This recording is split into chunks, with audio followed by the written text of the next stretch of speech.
Olá, adolescente contemporâneo. Como está você neste período de isolamento social? Eu espero que tudo bacana, muito supimpa. Agora, vamos juntar as nossas mãos, fechar os nossos olhinhos e adorar ao nosso Senhor. Vamos fazer uma oração. Pai querido e Pai amado, muito obrigado porque o Senhor está aqui, Pai, e nós estamos te adorando e te louvando através dos nossos corpos, das nossas vozes e dos nossos instrumentos.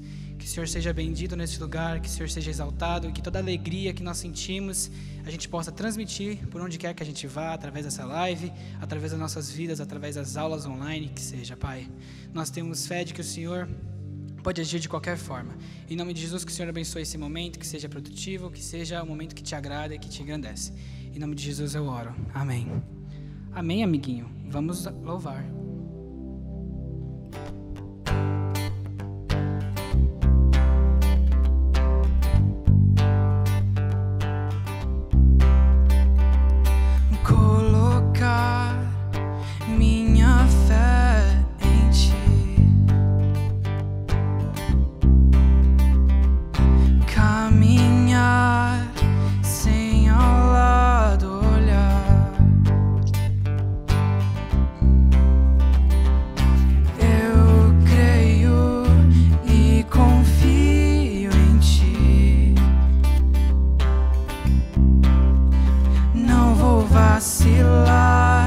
Não vou temer, vou crer. Ó Deus, abre a porta para mim, a um lugar que tem só para mim. Leva-me até o centro do teu coração, em comunhão.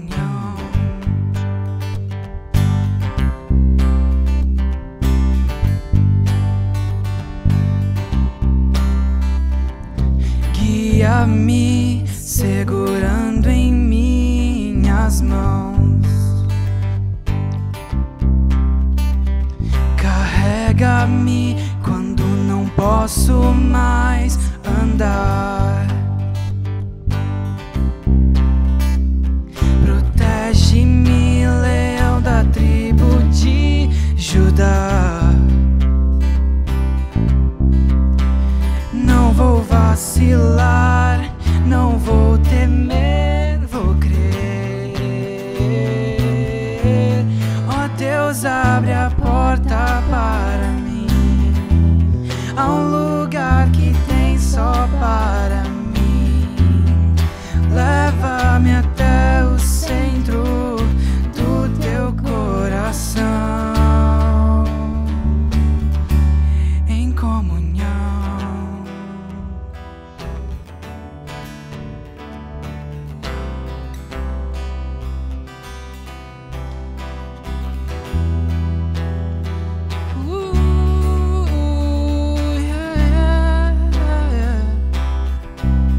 Acima do medo, acima da dor, acima da aflição.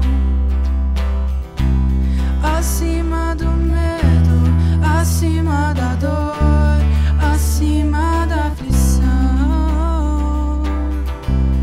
Acima do medo, acima da dor, acima da aflição. Acima do medo, acima da dor, acima da aflição. Ó Deus, abre a porta para mim, a um lugar que tem só para mim. Leva-me até o centro do teu coração. Ó Deus, abre a porta para mim, a um lugar que tem só para mim. Leva-me até o centro do teu coração, em comunhão.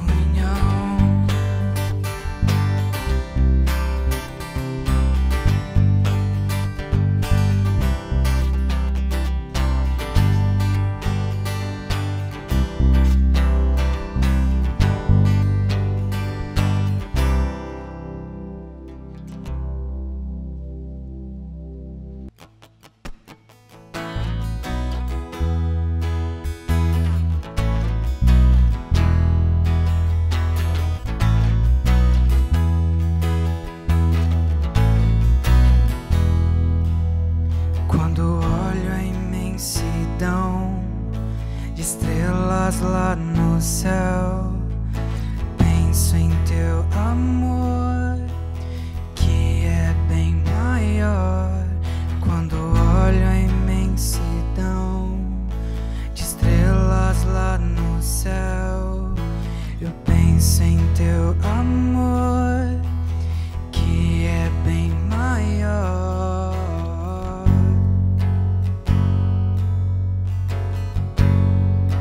Como podes me amar assim?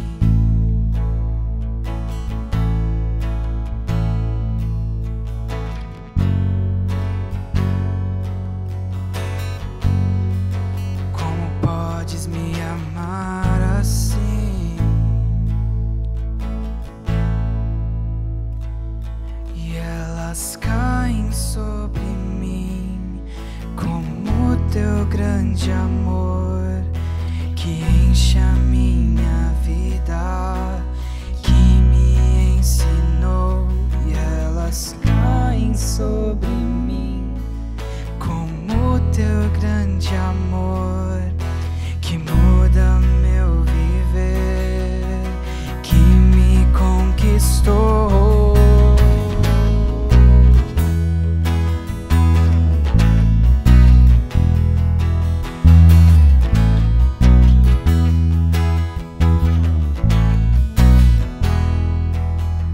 Quando olho a imensidão de estrelas lá no céu, penso em teu amor, que é bem maior. Quando olho a imensidão de estrelas lá no céu, penso em teu amor, que é bem maior.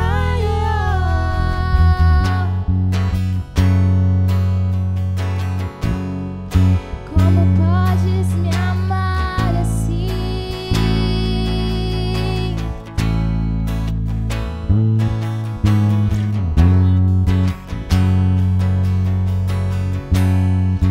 Como podes me amar assim?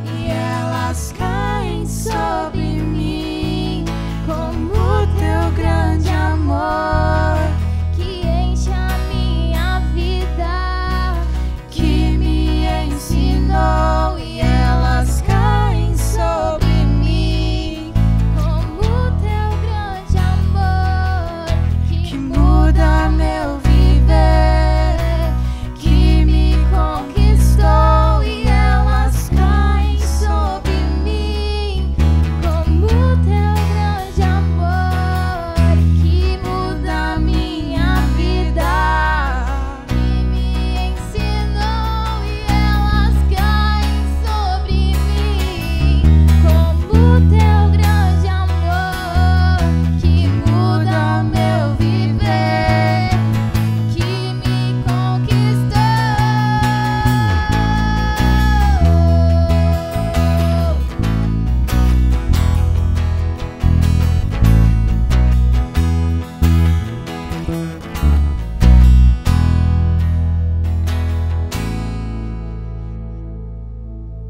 E aí, pessoal, tudo bem? Que alegria estar aqui de novo. Imagino que vocês estejam ansiosos também para estarem aqui. É um privilégio para nós, e é um privilégio para nós estarmos falando para vocês aí em casa. Eu espero que logo mais vocês estejam aqui também, se Deus quiser. Mas tenho certeza que Deus tem um propósito em tudo isso que Ele está fazendo, e nós estamos aproveitando este tempo. E você aí na tua casa vai ouvir a palavra de Deus e vai ser abençoado também, e Deus vai falar com você, e vai falar comigo, como já falou. E é isso, vamos abrir a Bíblia? Pega aí sua Bíblia, seu celular, vamos abrir lá em Efésios 4. Efésios capítulo 4, versículo 1, fala assim: como prisioneiro do Senhor, rogo-lhes que vivam de maneira digna da vocação que receberam, Sejam completamente humildes e dóceis e sejam pacientes, suportando uns aos outros com amor. Façam todo o esforço para conservar a unidade do Espírito pelo vínculo da paz. Há um só corpo e um só Espírito, assim como a esperança para a qual vocês foram chamados é uma só. Há um só Senhor, uma só fé, um só batismo, um só Deus e Pai de todos, que é sobre todos, por meio de todos e em todos. Amém? Senhor Deus, que a Tua palavra fale conosco agora nesta tarde, Deus. Fale com cada pessoa que está nos assistindo, está nos ouvindo, em nome de Jesus, Pai, que o nosso coração seja como uma terra fértil, para que a semente lançada agora, ela possa frutificar, Deus. Ela possa germinar, crescer e dar frutos, Pai. Em nome de Jesus. Amém. O livro de Efésios ele foi escrito pelo apóstolo Paulo por volta do ano 60, entre 60 e 63 depois de Cristo. Esse livro ele foi escrito já havia possivelmente 30 anos que Jesus havia ressuscitado. E é engraçado que aqui a gente enxerga um novo perfil de discípulo. Porque esses mesmos discípulos que estão escrevendo o Novo Testamento, eles viveram os milagres de Jesus, viveram na época de Jesus, eles viram Jesus expulsando demônios, eles viram Jesus curando o cego, eles viram Jesus fazendo diversos milagres.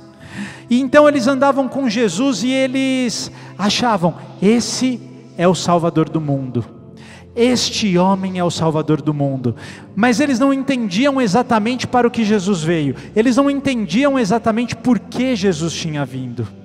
E então, vem a morte de Jesus. Vem a crucificação de Jesus. E hoje nós temos uma visão clara do que é a crucificação de Jesus. Hoje nós temos uma visão clara do que é a cruz. Mas naquela época, para aqueles discípulos, aquelas pessoas que Jesus havia escolhido, a cruz significou o fim. Enquanto hoje nós enxergamos a cruz como o início, enquanto hoje nós enxergamos a cruz como aquilo que nos liga a Deus, para aqueles homens, aquilo era o fim. A crucificação de Jesus era o fim de um sonho, o fim da possibilidade de um libertador, o fim da possibilidade de um rei que havia chegado e que levaria o povo de Israel de volta para o Pai. Para aqueles discípulos, a crucificação, ela era o final. Mas então vem o terceiro dia, e Jesus ressuscita. Jesus, ele não estava mais entre os mortos. Ele passou a sexta, ele passou o sábado, mas no domingo ele ressuscitou. E então Jesus fez questão de ter um encontro com os seus discípulos. Jesus encontrou com todos eles, Jesus mandou Pedro apacentar as ovelhas, Jesus falou, cuida das minhas ovelhas. Então, nesse momento nós vemos Paulo escrevendo este livro, já com uma visão completamente diferente. Eles haviam entendido, a cruz não era o fim, a cruz não era o fim, Jesus havia ressuscitado, Jesus estava com Deus e um dia voltaria, e então eles passam a viver um novo chamado. Todos os discípulos passam a viver um novo chamado. Eles entendem que eles precisam dar a vida por Jesus. Os discípulos que haviam negado a Jesus no momento da cruz, os discípulos que haviam fugido, eles entendem, eu tenho um chamado e eu preciso viver para Deus. E quando Paulo escreve aqui, logo no primeiro versículo, ele fala, como prisioneiro do Senhor. E ele fala como prisioneiro porque literalmente ele estava preso. Eles estavam sendo perseguidos. Mas ele havia entendido, existe um chamado que eu preciso cumprir. Existe uma vocação pela qual eu fui chamado e que eu preciso cumprir. Nem que para isso eu precise dar a minha vida. Eu fico olhando essa história algum tempo depois, e eu comparo com outras histórias que nós podemos ver na Bíblia. O rei Saul, ele havia sido ungido para ser o rei de Israel. E então, certa vez, Deus fala para Saul: vai até os amalequitas e destrói os amalequitas, e acaba com tudo, não deixe sobrar nada. Deus falou: não é para sobrar nada. Então Saul vai, cheio do poder de Deus, com aquilo que o Senhor tinha dado para ele, e ele vai, ele destrói, ele guerreia, e ele destrói os amalequitas. Mas a Bíblia fala que ele não cumpre 100% do que Deus havia mandado.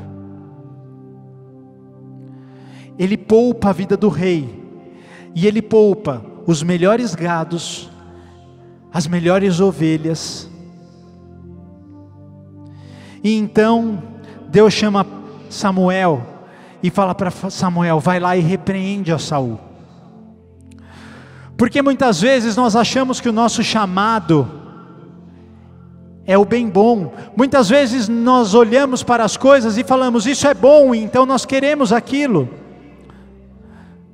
Mas muitas vezes nós não entendemos, como aqui Paulo, preso, precisando dar a vida. Quantos discípulos, discípulos crucificados, discípulos enforcados, discípulos apedrejados. Mas muitas vezes nós achamos que o chamado de Deus é só bem bom. E nós queremos poupar os melhores gados, e nós queremos poupar as melhores ovelhas. Davi, a Bíblia fala que foi um homem segundo o coração de Deus. Ele foi escolhido, ele ainda era muito jovem. Seu pai nem coloca ele lá para que o profeta Samuel o unja como rei. Seu pai coloca todos os seus irmãos menos a Davi, porque ele era jovem. Mas jovem, ele fazia o que agradava a Deus. E por isso Deus o escolheu. Mas um dia Davi resolve também começar a andar por caminhos que não eram os caminhos que Deus tinha para ele. Então ele está na sacada do palácio, e ele olha lá para baixo e ele vê Batseba tomando banho. E ele fala: que mulher linda. E então, ao invés de voltar para dentro, ele continua olhando para Batseba. E então no coração dele aquilo gera um sentimento que não deveria gerar, e vocês conhecem a história. E Davi adultera com Batseba. E depois a gente começa a ver que mesmo um homem que tinha o coração segundo o coração de Deus, começa a se desviar do chamado, porque ele quer o bem bom. Ele quer as melhores ovelhas e os melhores gados, como Saul.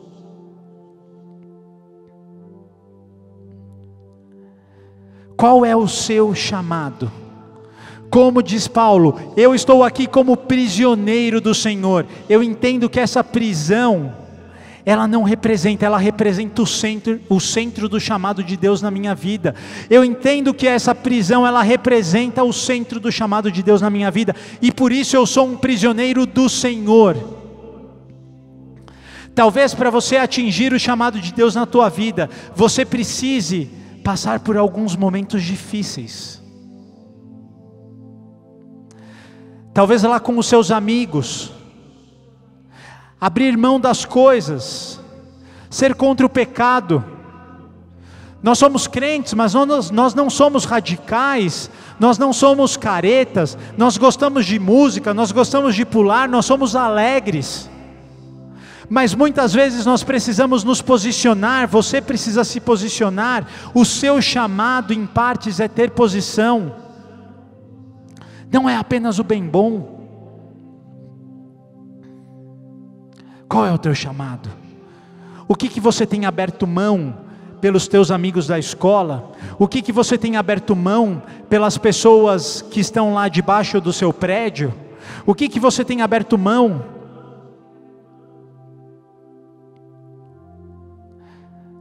Nós somos cristãos, mas cristãos de valor, de valores firmes.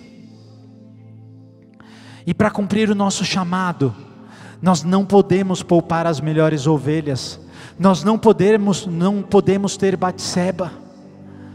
Nós precisamos ir contra essas atitudes. Precisamos nos posicionar. Alguns dias atrás eu estava vendo a história de um menino. Eu até pedi para eles colocarem a imagem aí para você ver. Você está vendo a imagem desse menino com o rosto completamente desfigurado, abraçado na irmãzinha dele.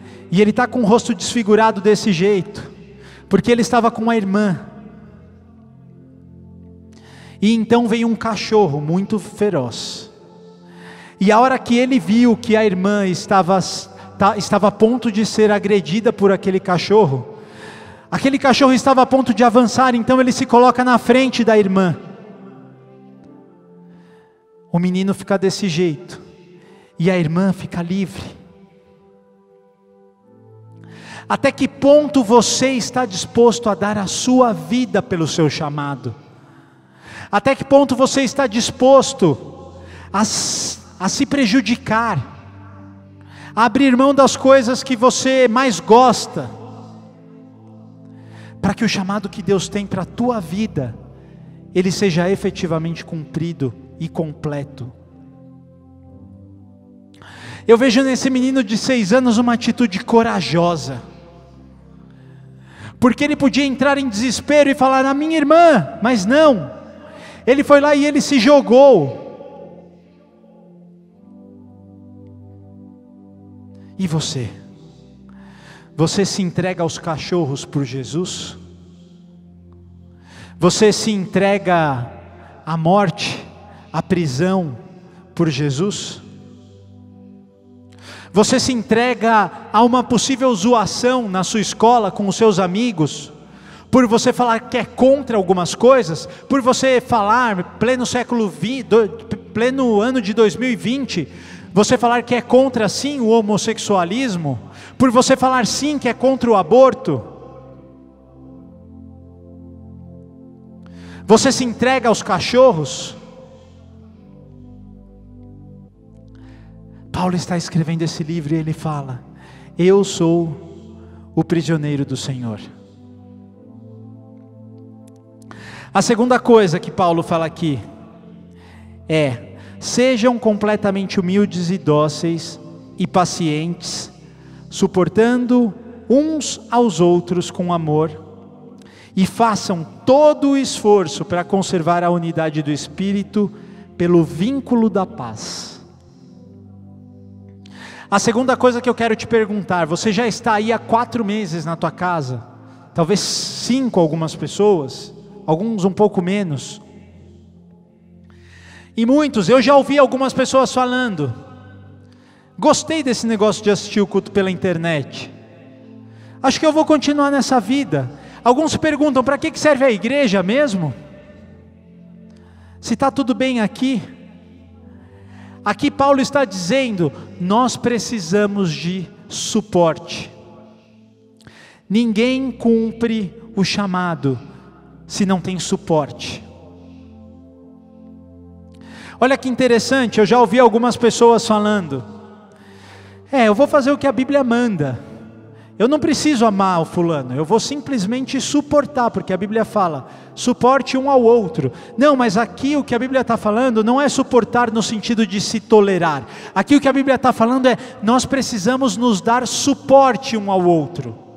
Eu sou o teu suporte, você é o meu suporte. Quando eu estou fraco, você me faz forte. Quando você está fraco, eu te faço forte. É para isso que serve a igreja. A Bíblia fala, tem uma coisa que é muito importante, é a paz. Se unam, continuem unidos pela paz. Mas fala não pela paz, mas pelo vínculo. Nós precisamos de vínculos. Eu preciso de vínculo com você, você precisa de vínculo comigo. É para isso que serve a igreja, é para isso que nós estamos aqui, é para isso que daqui a algum tempo você vai voltar aqui para esse salão. É para isso que nós estamos aqui aos domingos. Porque nós precisamos nos dar suporte, nós precisamos do amor, nós precisamos do calor um do outro. É para isso que serve a igreja, é para isso que você precisa estar aqui. Se você quer viver uma vida para Deus, não adianta você ter um chamado, não adianta você se entregar aos cachorros, se você não tiver suporte para o seu momento de fraqueza. Você precisa dos seus líderes, eu preciso dos meus líderes, nós precisamos deles, nós precisamos dos pastores. Não existe cumprimento de chamados se você não tiver suporte. Você precisa de suporte. E é para isso que a igreja existe. A igreja existe para dar suporte para você, para que você cumpra o chamado de Deus na tua vida. E a terceira coisa, e última, fala assim: há um só Senhor, há uma só fé, um só batismo, um só Deus e Pai de todos, que é sobre todos, por meio de todos e em todos. Quem tem sido o centro da tua vida? Quem tem sido o centro das suas atitudes? Quem tem sido o centro das suas falas? É você o centro? São os seus amigos o centro? É a tua namorada o centro? É o dinheiro o centro?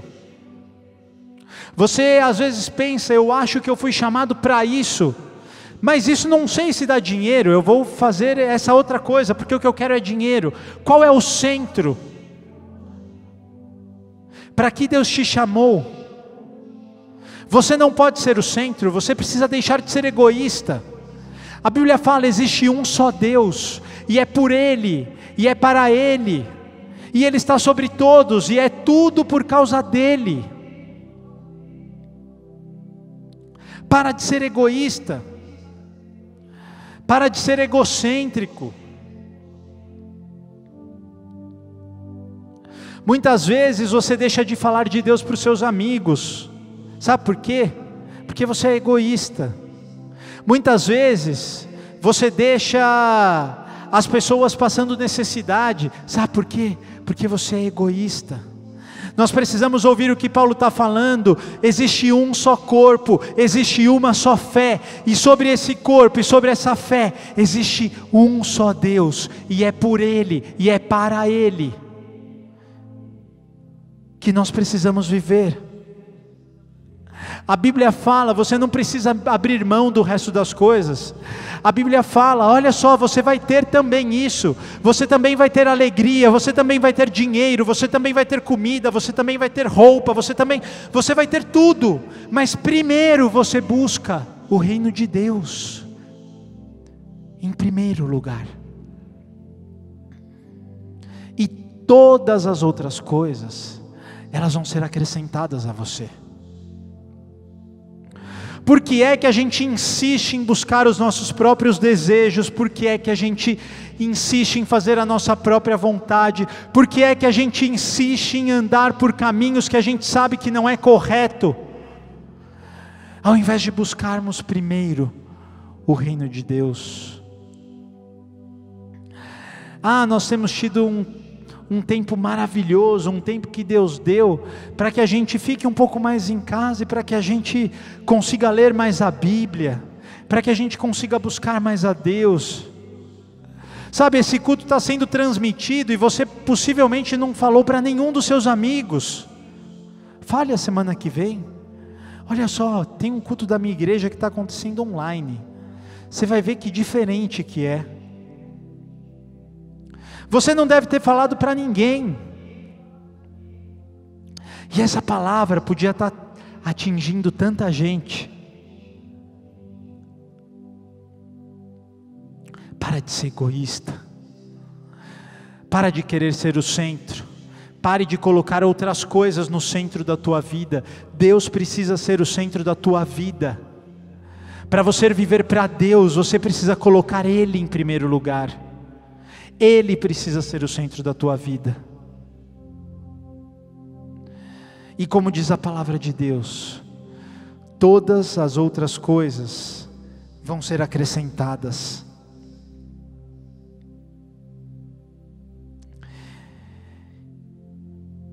E Paulo finaliza aqui: e a cada um de nós foi concedida a graça, conforme a medida repartida por Cristo. Se você cumprir o teu chamado, se você nos momentos de fraqueza ter o suporte que você precisa, e colocar Deus no centro da tua vida, a graça de Deus, que é para todos, ela vai atingir a tua vida, e você vai ver que as coisas vão começar a dar certo. Você vai ver que o momento de gozação pode durar lá alguns dias, mas com o passar dos dias, as pessoas vão começar a enxergar em você algo diferente. Eu já tenho 34 anos, e quantas vezes eu já fui chamado de crentinho, crente da bunda quente, desculpa a palavra, mas é o que falam. Mas queridos, na hora que o calo aperta, vocês sabem para onde que eles correm? É para você que está cumprindo o chamado de Deus na tua vida. É para você que está tendo posição firme, e que eles enxergam que as tuas posições, os teus valores te fazem feliz. Eles enxergam que você é uma pessoa estável. Você precisa viver uma vida para Deus, mesmo que isso te custe momentos de prisão, mesmo que isso te custe um cachorro avançando em você e deformando o teu rosto. Qual é o teu chamado? O teu chamado é viver para Deus, viver para Ele todos os dias da tua vida, e assim você vai ser feliz. Amém? Amém. Senhor Deus, obrigado, Pai, pela palavra. Muito obrigado, Senhor, por este tempo maravilhoso que temos tido, Deus. Obrigado por cada pessoa que está ouvindo esta palavra, Pai. Senhor, e que nós possamos cumprir o Teu chamado nas nossas vidas, Deus. A cada dia, dia após dia, negarmos a nós mesmos, nos tirarmos do centro, Pai, para vivermos aquilo que o Senhor tem preparado, Deus, aquilo para o que o Senhor efetivamente nos chamou, Pai. Em nome de Jesus, amém.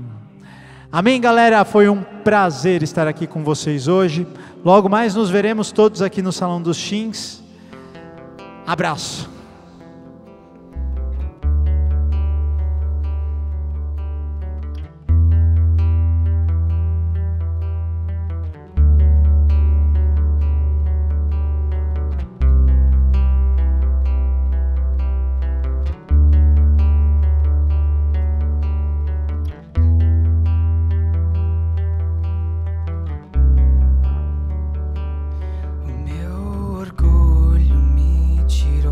Jardim,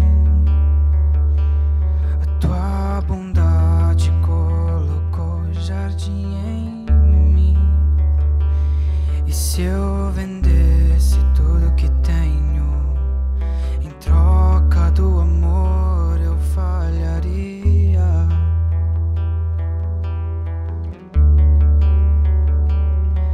Pois o amor não se compra, se merece.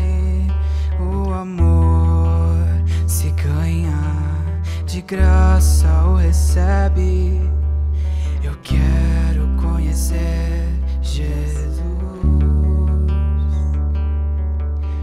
eu quero conhecer Jesus, eu quero conhecer Jesus. Eu quero conhecer Jesus e ser achado nele.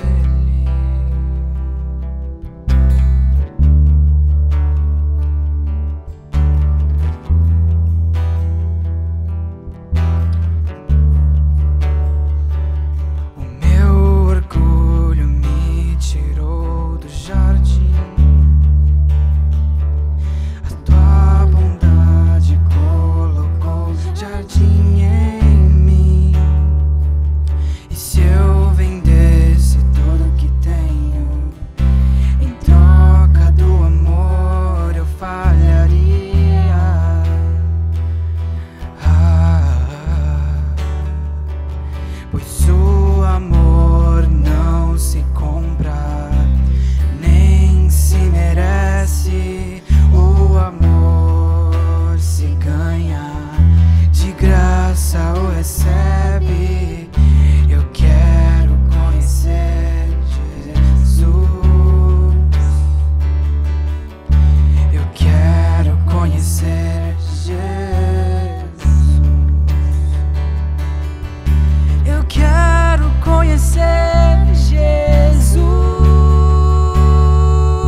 e milhares.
milhares e milhares.